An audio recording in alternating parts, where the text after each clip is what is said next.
जैसा कि आप लोग जानते हैं, पिछले कई दिनों से अराउंड 35-40 दिनों से दिल्ली और उसके आसपास के एरियाज़ में किसान आंदोलन चल रहा है। इस आंदोलन में अब तक कई जानें जा चुकी हैं, कीमती जानें जा चुकी हैं, जो कि बहुत ही दुखमय है। अ, जानना ये है कि कुल मिला के जो अब तक की सिचुएशन है, वो किसानों और गवर्नमेंट के बीच में बहुत ही डेडलॉक टाइप की सिचुएशन है। अभी तक कुछ नतीजा निकल के नहीं आया है।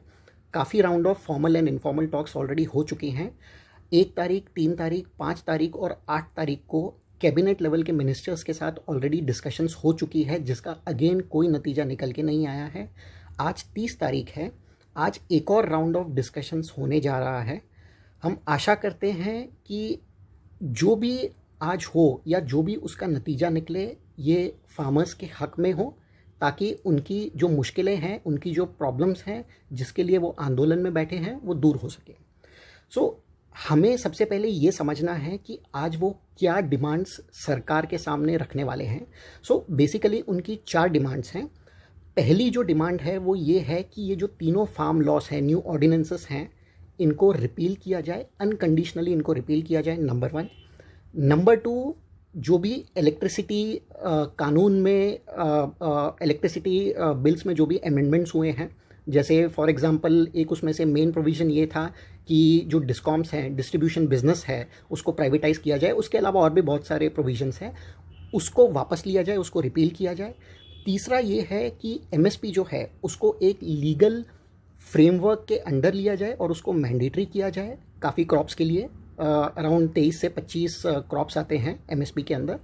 और चौथा जो है वो ये है कि जो भी स्टबल बर्निंग पे, पराली जलाने पे जो भी सज़ाओं का प्रावधान जो गवर्नमेंट ने किया था, उसको वापस लिया जाए या उसको रिपील किया जाए। तो ये 4 मेजर डिमांड्स हैं जो कि किसान सरकार के सामने रखने वाले हैं।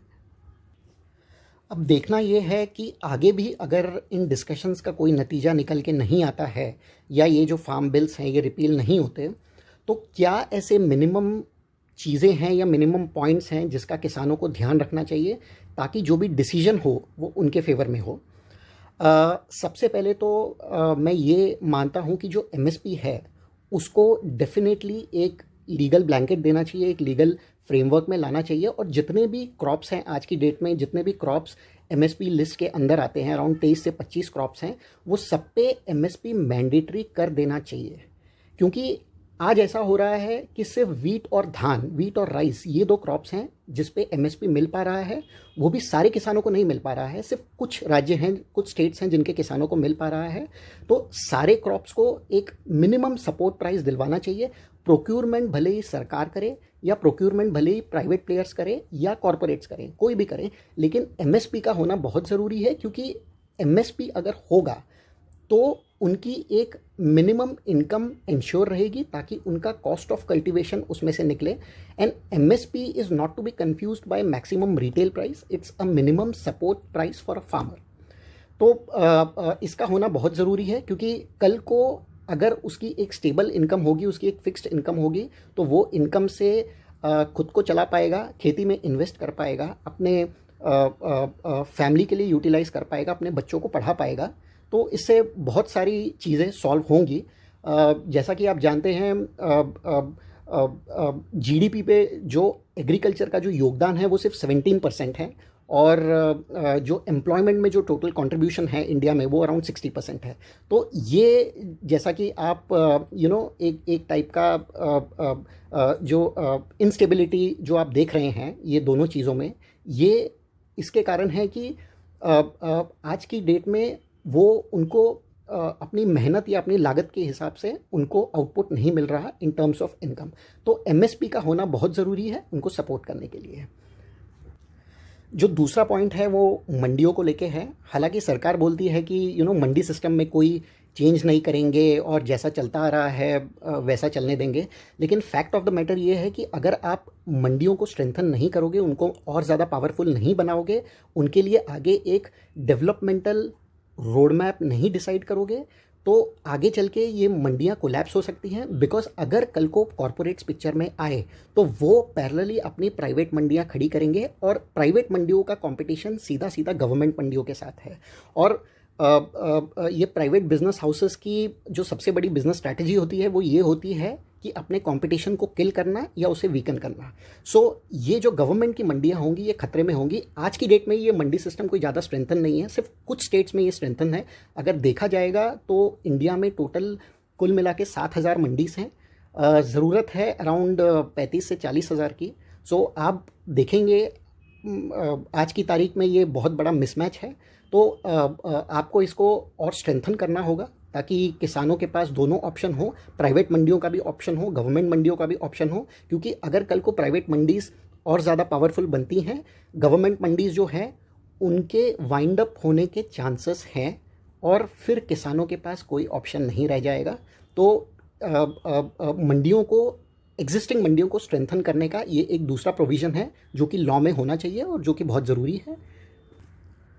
जो तीसरा पॉइंट है वो ये है कि चलो अगर कॉर्पोरेट्स आ भी जाते हैं या प्राइवेट प्लेयर्स इस बिज़नेस में आ भी जाते हैं, जो कि हैं आज की डेट में भी, लेकिन अगर ज़्यादा संख्या में आ जाते हैं तो वो क्या लेके आ रहे हैं। अगर आप किसी बिजनेसमैन को किसी बिज़नेस में अगर एंट्री देते हो, उसके लिए उसके दरवाजे, उसके गेट्स खोलते हो, तो वो उसके बदले में आपको क्या दे रहा है ये जानना बहुत ज़रूरी है। क्या वो टाइमलाइंस के हिसाब से दे रहा है, किसी टारगेट के हिसाब से दे रहा है, क्या दे रहा है, वो बिज़नेस में क्या लेके आ रहा है। वो किसानों के लिए न्यू इन्वेस्टमेंट्स लेके आ रहा है, उनके लिए ईजी क्रेडिट लेके आ रहा है, उनके लिए वर्ल्डली बेस्ट प्रैक्टिसेस लेके आ रहा है, या उनके लिए न्यू फार्म टेक्नोलॉजी लेके आ रहा है। वो क्या लेके आ रहा है। तो आप अगर बिजनेस में आ रहे हो, आप इस देश को क्या दे रहे हो, आप किसानों को क्या दे रहे हो, ये हमारे लिए जानना भी बहुत ज़रूरी है। और जो भी आप दोगे वो एक स्पेसिफिक टारगेट के हिसाब से होना चाहिए, वो एक स्पेसिफिक टाइमलाइन के हिसाब से होना चाहिए। जैसे इससे पहले भी, जैसे कि आप जानते हो, बहुत कम संख्या में लेकिन इंडिया में कॉन्ट्रैक्ट फार्मिंग होती है। और जब ये कुछ पेप्सी जैसे कुछ कॉरपोरेट्स जब इसमें आए तो उन्होंने उस टाइम पे, अगर आप हिस्ट्री उठा के देखेंगे तो उस टाइम पे भी काफ़ी एजिटेशंस हुई थी और उन्होंने कहा था कि we will bring horticulture revolution in India. लेकिन आज की डेट में ऐसा कोई रेवोल्यूशन आया नहीं है और कोई उनसे पूछने वाला भी नहीं है। तो अगर कॉरपोरेट्स आ रहे हैं तो वो क्या लेके आ रहे हैं ये जानना बहुत ज़रूरी है और ये चीज़ें प्री डिसाइड करना बहुत ज़रूरी है। अब सवाल ये है कि अगर आज की डिस्कशंस के बाद भी पोजीशन अगर स्टेलमेट की होती है तो सरकार को क्या करना चाहिए। देखिए, ये जानना बहुत ज़रूरी है कि जो किसान हैं वो बहुत ही एट्रोशियस कंडीशंस में बैठे हैं, बहुत ही सर्दी में बैठे हैं और काफ़ी किसानों की जानें जा रही हैं, काफ़ी किसान बीमार भी हो रहे हैं। तो बेहतरी इसी में है कि अगर आपको लगता है कि आप half cooked half baked loss लेके आए हो या आपने फॉरेन लॉस को इंडिया में सीधा सीधा बिना सोचे समझे कॉपी पेस्ट किया है, तो आप उनको एबेंस में डालिए, आप उनको होल्ड पे रखिए, आप उन पे वर्क कीजिए 6 महीने या 1 साल के लिए, जितना भी सफिशिएंट टाइम आपको लगता है आप उसको होल्ड पे डालिए। उसमें एक कमेटी बिठाइए जिसमें सारे स्टेक होल्डर्स इन्वॉल्व हो, फार्मर्स इन्वॉल्व हो, एक्सपर्ट्स इन्वॉल्व हो और वो मिलके न्यू रिफॉर्म्स लाएं। रिफॉर्म्स की इंडिया को ज़रूरत है, ज़रूरत है, लेकिन आप किसी बाहर के लॉस को इंडिया में लेके आओगे, उसको सीधा कॉपी पेस्ट करोगे जो कि बाहर ऑलरेडी फेल हो चुके हैं और फिर उसे एग्री रिफॉर्म्स का नाम दोगे तो वो गलत है। इसीलिए सरकार को चाहिए मैच्योरिटी के साथ काम करे, इनको टेम्परेरी होल्ड पे रखे ताकि फार्मर्स अपने घर में जाएं, एक नई कमेटी का गठन हो और जिसके अनुसार जो भी रिफॉर्म्स आने वाले हैं या जो भी रिफॉर्म्स लाने वाले हैं वो सोचे समझे हों, प्रॉपरली डिस्कस्ड हो और उस पर अच्छी तरीके से बातचीत हो before they transform into a law. So ये कुछ पॉइंट्स हैं जो कि मैं आप लोगों के साथ शेयर करना चाहता था और हम चाहते हैं कि कल को एग्री सेक्टर में जो भी रिफॉर्म्स आएँ वो फार्मर्स के लिए हो, उनके हित के लिए हो, ताकि उनकी इनकम बढ़े और देश में ज़्यादा से ज़्यादा समृद्धि आ सके। Thank you very much.